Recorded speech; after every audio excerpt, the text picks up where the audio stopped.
Pinagpapatuloy pa rin naman nga po ng Golden State Warriors at Sacramento Kings ang kanilang negosasyon patungkol kay Jonathan Kuminga. Napakaraming proposal na nga ang kanilang pinag-usapan at isa dyan ang naging offer ng Sacramento na si DeMar DeRozan bilang kapalit ni Jonathan Kuminga. Ang kaso hindi rin naman nagtagal ang usaping ito matapos tumanggi agad ang Golden State. Ayon sa kanilang general manager na si Mike Dunleavy Jr., ayaw rin naman nilang kunin si DeRozan mula sa Kings. Pero hindi rin naman ito nakapagtataka dahil hindi rin naman babagay ang playing style nito sa kanila.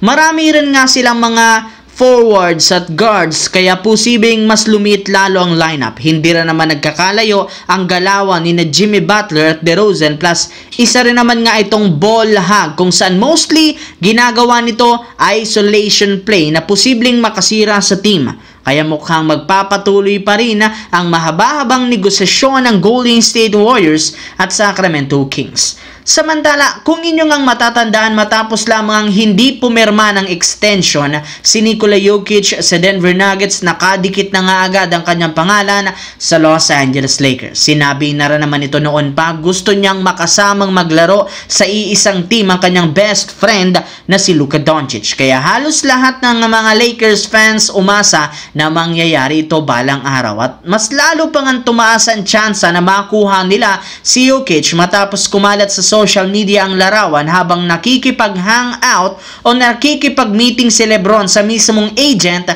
ni Nikola Jokic sa bansang France. Mismong eto na, agent ni Jokic ang naglagay ng caption sa larawan na summer ng 2025, ang perfect time para gumawa ng napakalalaking plano sa taong 2026. Kaya hindi na nga naiwasan pa ng mga fans at analysts na mag-isip na mukhang matutuloy ang paglipat ni Nikola Jokic sa Los Angeles Lakers. Sa kabilang banda naman, simula nga po nang magkaroon si Joel Embiid ng season-ending injury sa Philadelphia, hindi pa rin naman ito nakakabalik at nakakasama sa kanilang own court activities.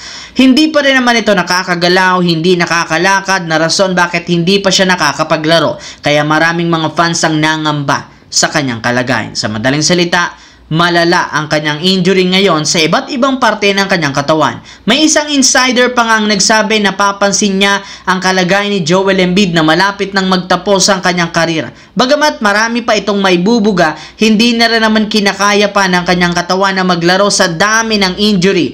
Hindi na rin naman ito kayang maglaro ng back-to-back. Kaya hindi malabo na tapusin agad nito ang kanyang karir kaysa lumala pa ang sitwasyon. Sa ngayon, meron na rin naman nga mga bagong player ang Philadelphia na bubuhat sa team sa mga susunod na taon kaya wala silang magiging problema kung magre-retiro ng mas maaga si Joel Embiid.